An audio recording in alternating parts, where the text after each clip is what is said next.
ભૂપતભાઈ બોલો. મેડમ વાતાવરણ એકદમ ક્લિયર છે. એટલે કે મહેશ્વરી મેડમ 3 દિવસની રજા ઉપર છે. ગોવા ગયા છે પિકનિક.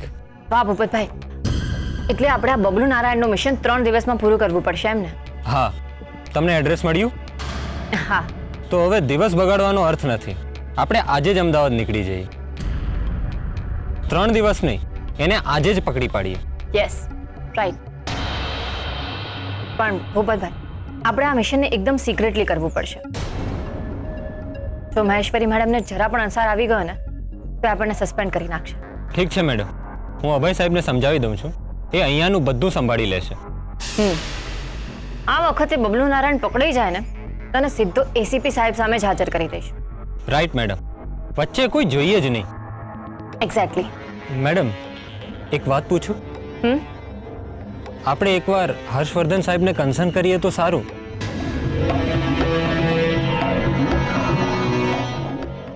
હા, તમારી વાત તો સાચી છે, પણ ભૂપતભાઈ, આપણે આ કામ જ્યુરિડિક્શનની બહાર જઈને કરવાના છે.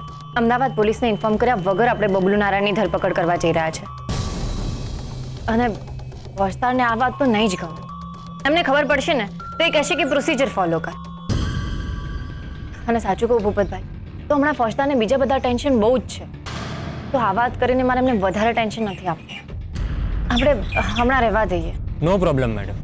અને આમ પણ આપણે ક્યાં કંઈ ખોટું કરવા જઈ રહ્યા છે? એ જ ને. તો ભૂપતભાઈ, એક કામ કરો, તમે અમદાવાદ પહોંચો, હું પણ નીકળું છું અને ત્યાં પહોંચીને તમને ફોન કરું છું. ઓકે મેડમ, જય હિન્દ. જય હિન્દ.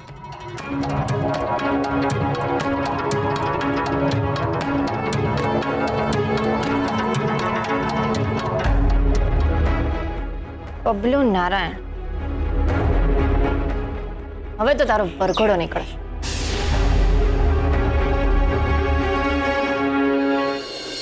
હા બસ, થોડી વારમાં નીકળું છું.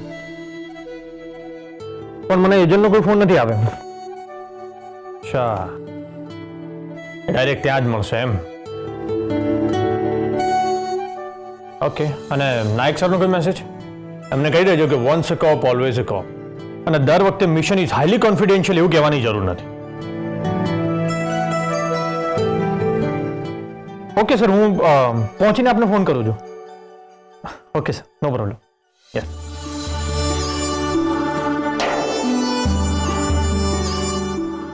શું ફોજદાર, મિશન પર જવા માટે રેડી?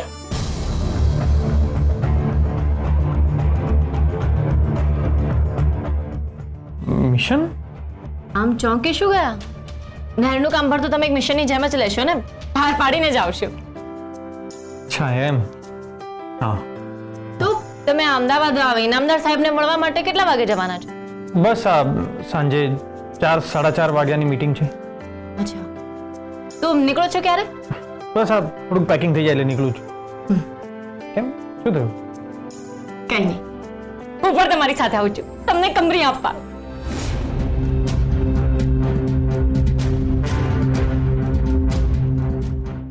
શું થયું, આમ કેમ જુઓ છો? મને એમ કેવું તમારી સાથે આવું છે એવું કહીશ તો તમે ખુશ થઈને મને આમ ઉચકી લેશો. ઉચકું નહીં તો કઈ નહીં, પણ આમ થોડી સ્માઇલ તો કરો. હું તમારી સાથે આવવાની છું. અચ્છા, પણ અચાનક કેમ? અચાનક નહીં, એકદમ વ્યવસ્થિત પ્લાનિંગ કરીને. આપણે બંને જોડે અમદાવાદ જઈશું ને તો આવવા જવાનો ખર્ચો બચી જશે. આવવા જવાનો ખર્ચો? એટલે તું કેમ અમદાવાદ આવી રહી છે? તારે શું કામ છે? અહીં ડ્યુટી નથી જવાનું? તો હું મારી ડ્યુટી જ કરી રહી છું. એક પત્ની તરીકે તમારી ઉપર વોચ રાખવી એ પણ તમારી ડ્યુટી જ છે ને. હવે તમે તો મને કઈ કહેતા નથી કે તમે ક્યાં જાઓ છો, શું કરો છો, કોને મળો છો. તો મેં વિચાર્યું કે હું જ તમારી સાથે આવીને જોઈ લઉં કે ઇનામદાર સાહેબ છે કોણ. એમને મળું અને કહું કે આ નહેરની ફાઇલ ફટાફટ પાસ કરી દો.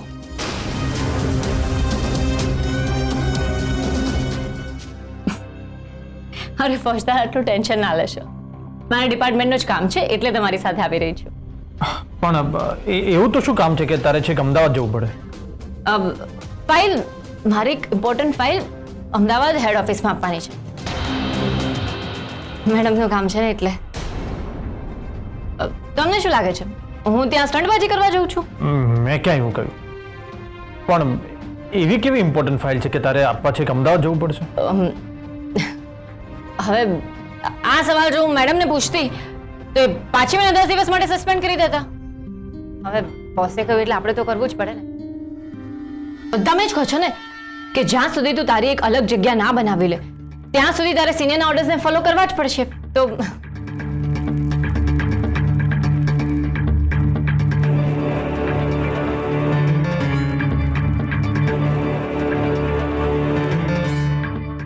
ઓકે, તો રેડી થઈ જા. હું મમ્મીને કહીને આવું.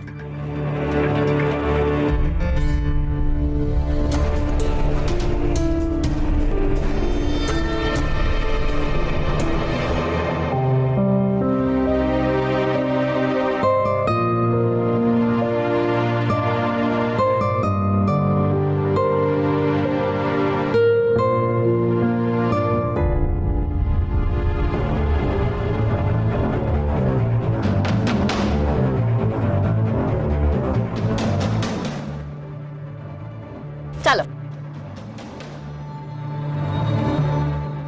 ચાલો. શું?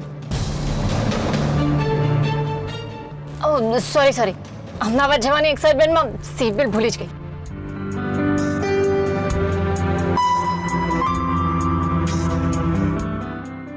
એક મિનિટ.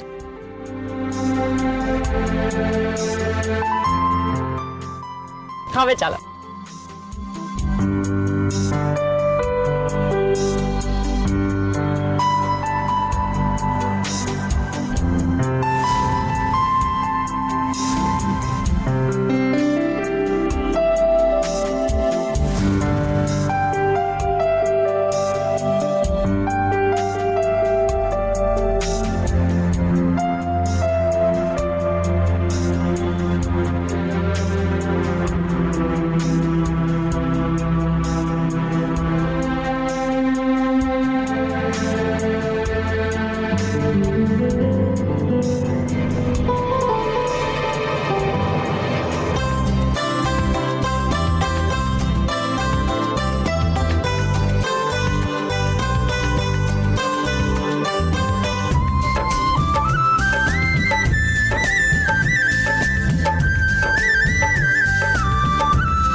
મારું ડેસ્ટિનેશન તો અહીં નજીક જ છે. કેસરને અહીં ઉતરવા માટે કેવું પડશે. ફોજદાર તમે કેમ અહીંયા ઊભી રાખી? કારણ કે અહીંથી હેડ ઓફિસ નજીક જ છે, તો તરત પહોંચી જઈશ એટલે. અચ્છા, પણ તમારે તો મેઇન સિટીમાં જવાનું હતું ને, તો પછી આ તરફ કેમ લીધી? મને થયું કે પહેલા તને ઉતારી દઉં પછી હું જતો રહીશ મારી રીતે એટલે. સારું, તો પછી હું અહીંયા જ ઉતરી જાઉં છું. ઓકે.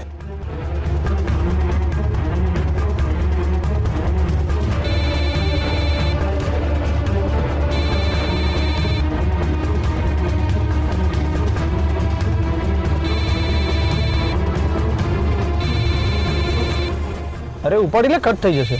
હા, ચેન બંધ કરી દો. હાલો. હા હા, બસ હું અડધો કલાકમાં હેડ ઓફિસ પહોંચી જઈશ. Head office? પણ મેં તો બસ સ્ટોપની પાછળ કહ્યું હતું ને. હા, હું ફાઇલ લઈને જ આવી છું, તમને ફાઇલ આપી દઉં છું. અરે કેવી ફાઇલ? રોંગ નંબર તો નથી લાગી ગયો ને? ના ના, નંબર તો મેડમનો જ છે. Hello madam. ચાલો હું થોડી વારમાં જ પહોંચી જાઉં. હેડ ઓફિસ મળું તમને. અરે ના ના મેડમ, હું અમદાવાદ બસ સ્ટોપની પાછળ ઊભો છું. અરે મને તમારો વાત સંભળાય છે, મને સંભળાય છે ક્લિયર. અરે અવાજ સંભળાય છે તો હેડ ઓફિસ શું કામ બોલો છો? હા વાંધો નહીં. હા ઓકે બાય. હા મેડમ શું બોલી રહ્યા હતા કઈ સમજાતું જ નથી.